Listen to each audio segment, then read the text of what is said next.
Honda Accord 2.4 мотор. Имаме опакване от загуба на масло в хидравликата. Така, почистили сме навсякъде, тъй като тук имаше малко масления, отдолу също. Почистихме навсякъде и сега ще тестваме къде точно излиза. Сега отдолу погледнато, ето Маркуча преминава в тръба, където идва отгоре от хидравликата. Това е с един сензор. Тук слиза надолу, почистили сме навсякъде, подсушили сме. Сега това, което ще направим е да запалим колата и да въртим пълен ляв, пълен десен. За сега ще го направим на пусната на гуми. Може да дигнете в принцип на крик, но така напрежението е малко по-голямо. И ще тестваме, палим и започваме въртим.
Сега това, което виждаме е, че ето направи даже капка.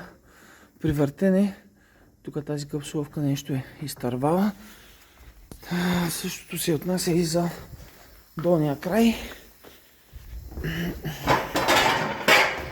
Сега да погледнем какво е положението. Да, значи ето реално къде е теча. Не е никак малък.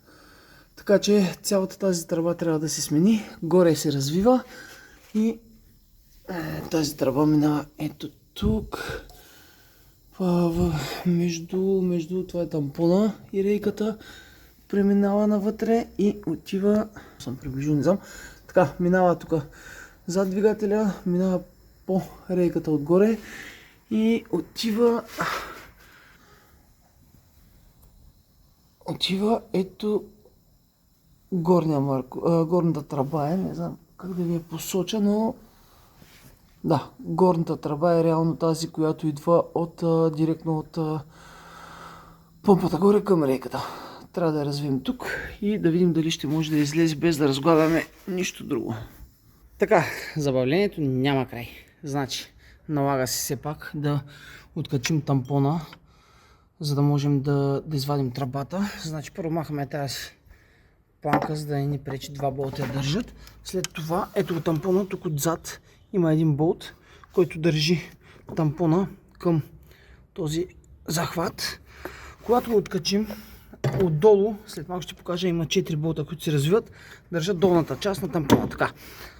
Не можем да го извадим съвсем, защото отзад, разбира се, са хванати жилата на скоростната кутия, за да не разглавяме повече отколкото трябва. Просто ще го дръпнем така на страни и нагоре, за да може да извадим тръбата.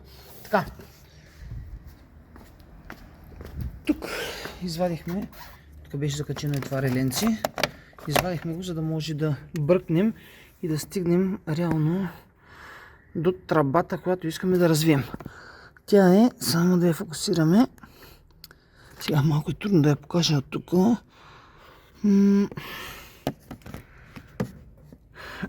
Ще пробвам да ви я покажа отдолу, защото тук не се вижда. Секунда.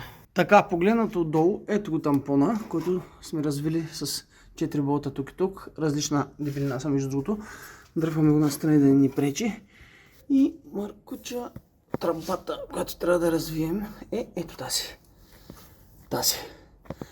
Така, развиваме, ще видим отгоре или отдолу, ще е по-лесно. И вече самата тръба върви тук. Ще надигнем тампона нагоре. Ето така, за да можем полека да я извадим и да я сменим.